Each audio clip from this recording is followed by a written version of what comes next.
ભવાની દાસે ગુરુ મહારાજ જોધલ પીરને પૂછ્યું, બાપુ આ વિશ્વ બ્રહ્માંડ 14 બ્રહ્માંડની વાત કરી ને મને, પણ ગોદર મહારાજે 21 બ્રહ્માંડની વાત કરી છે. ખટશાસ્ત્રના 18 પુરાણો અને 21 બ્રહ્માંડ વિસ્તારા.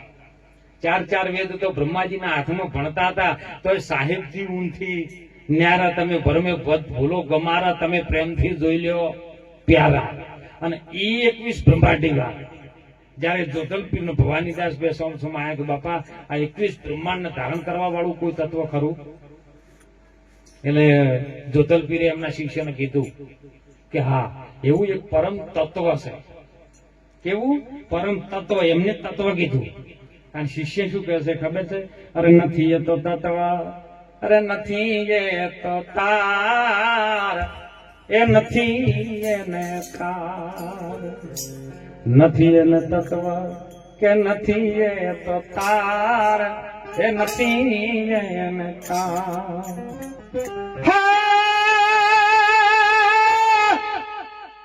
વચન માંથી કોઈ વચન બોલે છે અને બહુ કરે પોકાર, તમે જોજો રે આમાં જંતરી નો બજાવનારો કોણ છે? એ તમે જોજો રે આમાં જંતરી નો બજાવનારો કોણ છે?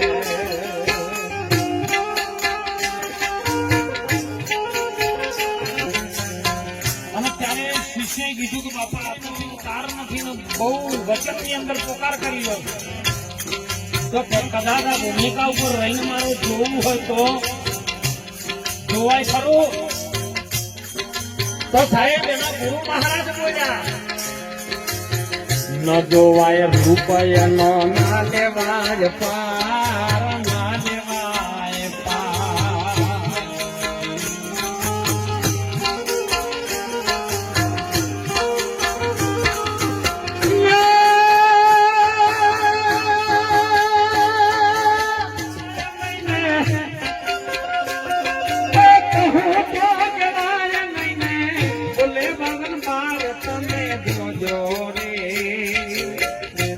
આમાં જંતરી નો બજાવનારો કોણ છે? તારી કાયા નો ચલાવનારો. કે આ તો કોઈક વચન માંથી વચન બોલી રહ્યો છે અને બહુ કરે છે પોકાર. કારણ કે વચન હાર ને વચન પ્રહાર અને વચન કી સબ હે ઢગઢેરિયા. કોઈ વચન માંથી વચન ની ખોજ કરી આપે ને, યહી સદગુરુ મેરિયા. એને હું સદગુરુ માનું. આપણે બધા બોલે વચન જ છે, પણ વચન ખરો કયો ને એની ભૂમિકા જયારે સમજાઈ જાય ત્યારની વાત. અને ઈ વચન ઉપર જયારે આવે ને તો સાહેબ તમે એમ કહો કે પડદો અડધો કલાકમાં હળગવાનું ચાલુ થાય. પડદો હળગે ના, કેમ હળગે? હે, ઈ વચનની ભૂમિકા છે. આ તો એક ઘોડાના ને ગધાડા ને 2 જણાને ભાઈબંધી થઈ ગઈ.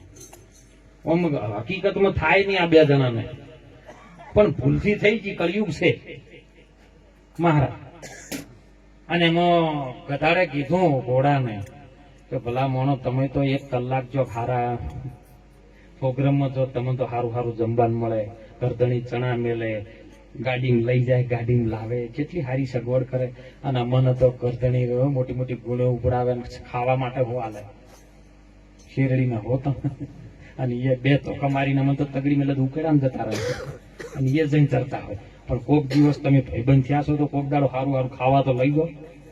તો ભલા મોણા હું લઈ જઉં ખરો, પણ તું ભૂમિકામાં રહી કે નહીં. અને આ કે ભાઈબંધની તો લાજ રાજ થોડી. અને સમય બન્યો સાહેબ, ઘોડો કે હેડતા એક દાડો જઈએ મારા મારો મહારાજના ખેતર જેવું શેરડીનું ખેતર ઉભું છે અને ત્યાં 2 જણા હાર્યા જતા રહ્યા. ઘોડો કીધું આપણે જતા જતા રહો, પણ તારે એ ખાધે જવાનું, પ્રેમથી બોલવાનું, પ્રેમથી જે મળે આરામથી ખાવાનું, બોલવાનું નહીં. એટલે બરાબર શેરડીઓને કોઈ દિવસ જિંદગી ભાળી જ નથી. ગધાડો જોથી ભાળે. એટલે શેરડીના ખેતરમાં 1 હોઠો 2 હોઠો કાઢા. અને પછી કે ભાઈ આપણને ટક્કર ચલાતી નહીં, આપણને ભૂંકવાનું થયું છે. એટલે ઓયની પાડી રાડ તે હોમે ઘર ધણી ઊંચ્યો તો હાથ ગોઠાળી લાકડી લઈને આવી. હવે ઘોડો પાડી ગયો, ઘર ધણી જાજો છે, નક્કી આપણને મારશે. એટલે ઘોડે દોટ મૂકી સાહેબ અને વાડેથી ને ઠેકીને બહાર નીકળી ગયો. પણ ઓલો ગધાડો પાછળ પેલો ઘર ધણી નજીક આવી ગયો, લાકડી ચોડવાનું ચાલુ રાખ્યું. એટલે પેલો કૂદકો મારે ખરો, પણ કયા પગેથી? પાછલા પગેથી. એટલે પેલા ઘરધણીએ દેહ કરીને લાકડી, એટલે ઓના પગ થોડાક આમ ભાઈજા જેવા થઈ ગયા. એટલે ઘરધણીને દયા આવી કે જવા દેવાનું, ગમે તો પગ ભાઈ જાય અમે મરી જાય અને હત્યા લાગશે. થોડી વાર થયું, ઘરધણી જતો રહ્યો. પેલો ગહેડા તો બહાર નીકળ્યો ને ઘોડાને કે ભલામણો ભાઈબંધીનો હવે વિશ્વા રખાય? જરાય આમ તમારો ઉપર હવે વિશ્વા ન રખાય. કે કેમ? કે તમે મને લેવા ના રહ્યા, પણ કે ગોડા તાર ભૂંકાય નહીં ને, પણ કે હવે મારાથી ભૂંકાઈ ગયું, પણ તાર ઘર ધણી આવીને મને મારતો તાર લેવા તો આવવું પડે. એટલે પણ કે હું કૂદ્યો તેમ મારી જવું પડે ને કૂદકું. કે પણ તમે આગલા પગે કૂદ્યા હતા અને અમારી હાથ પેઢીએમાં કોઈ દાડો આગલા પગે કૂદ્યા નથી, તો હવે મારે જેવી રીતે આગલા પગે કૂદવું?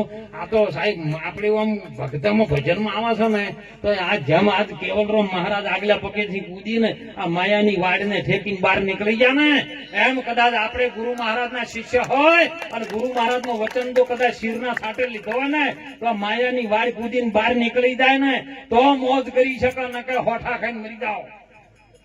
એટલે જાગી જાજો વેલાસર, મનુષ્યનો અવતાર મળ્યો છે, વારંવાર નહીં મળે. સંતો ફરમાન આપે કરવાનું રહે. તમારી ફરજ છે ને એ કમ્પ્લીટ તમે બોલો એટલું વર્તો, અને વર્તો એટલું જ બોલો. વચન એટલે શું સાહેબ? તમારી ફરજ. તમે જેટલું બોલો છો એટલું વર્તી શકો ને તો જ સાહેબ.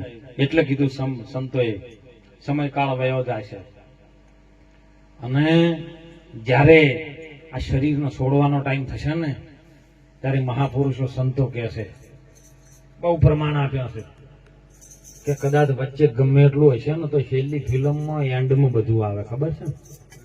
પણ પડદો કેવો છે? પડદાની ભૂમિકામાં તમે જદારો દઈએ કશું આવતું. પિક્ચરના થિયેટરમાં જોય એટલે પડદામાં આગ લાગી હોય, પણ પડદો કોઈ દાડો લાગ્યો? ગોળીઓનો ભડાકા થતા હોય, અટોમ બોમ્બ ચાલતા હોય ને આગ લાગી હોય, પણ પડદાનું કોઈ થયું? ત્યાં વરસાદ વરસ્યો હોય, યાર મેઘ ખોડા થઈ ગયા, નદી નાળામાં પાણી આવ્યું, પણ વરસાદમાં કોઈ પડદો ભીંજાણો પિક્ચરનો?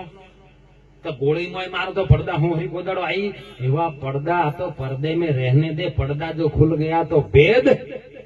આ તો અનાદિનો સનાતન ધર્મની સંસ્કૃતિને જે દાડે પાઠ મોડતા ને એ દાડે સંતો કહેતા, પરદે આવો ને પરદે જાઓ ને પરદે કરો કમાઈ. એ પંચ મહેશ્વર જો આજ્ઞા આપે ને તો આવું પડદાની મોય, એ પડદાની મોયની વાત તો ગુરુ મહારાજના ચરણે જો ને જ્યારે તન મન ધન સમર્પિત કરો, અને શીશ જ્યારે ગુરુ મહારાજના ચરણોમાં સમર્પિત હો. સમર્પણ ભાવ એટલે કશું રે નહીં એમ નામ. અને અર્પણ કરો તો અડધું આપીને અડધું રાખ્યું એવું ફેર છે જમીન આસમાનનો. અને સમર્પણ કર્યા પછી સાહેબ કેવલ તમે રહો. તમને ઉભા રાખે ગુરુ મહારાજ વચનની ભૂમિકામાં, અને વચન તમે સેવન વચન ધોઈને પીવો ને તો એનો બેડો પાર. નહીતર સાહેબ તોરલ જેવા સતી કીધું, જેસલ કરી લે વિચાર, માથે છે જમ કેરો માર. આ તો બધો સપના જેવો છે સંસાર. એ આવો જેસલરાય આપણે પ્રેમ થકી મળીએ, અને સદગુરુ કોઈ આવા પૂરા હોય ને તો જઈને આપણે પૂરા હોય ત્યારે હો. ચોક અધૂરા છીએ એટલે તોરલે પૂરા કીધું. ખૂબ ધારા ચાલુ સાહેબ. હું તો પહેલી વખત મારા આવવાનું પણ મને સંતો ભારે બહુ આનંદ થયો કે આવા સંતો સાહેબ. અમે તો ઘણી વખત મહારાજને બધા ભેળા ભજનમાં મહેસાણાની અંદર ઘણી વખત ભેળા થયા છે, અને આવા સંતોનો દર્શનનો લાભ આજે કેવલરામ મહારાજે આપણને અપાયો છે ને. કઈક કેવલરામ કરે છે ને એવું શીખજો, કેમ કે તમે જે કરેલું છે ને તમારા હંગાઈ આવશે. કન સોરું ને કન વાસરું ને કન માને બાપ, અંતે જાવું છે તારે એકલું ને હાથે પુણ્ય ને પાપ. પણ કદાચ એક જણ ટૂંકું દ્રષ્ટાંત કરીને આપણે વાણી વિરામ, કારણ કે મહાપુરુષોનો આપણે સંતોનો લાભ લેવાનો.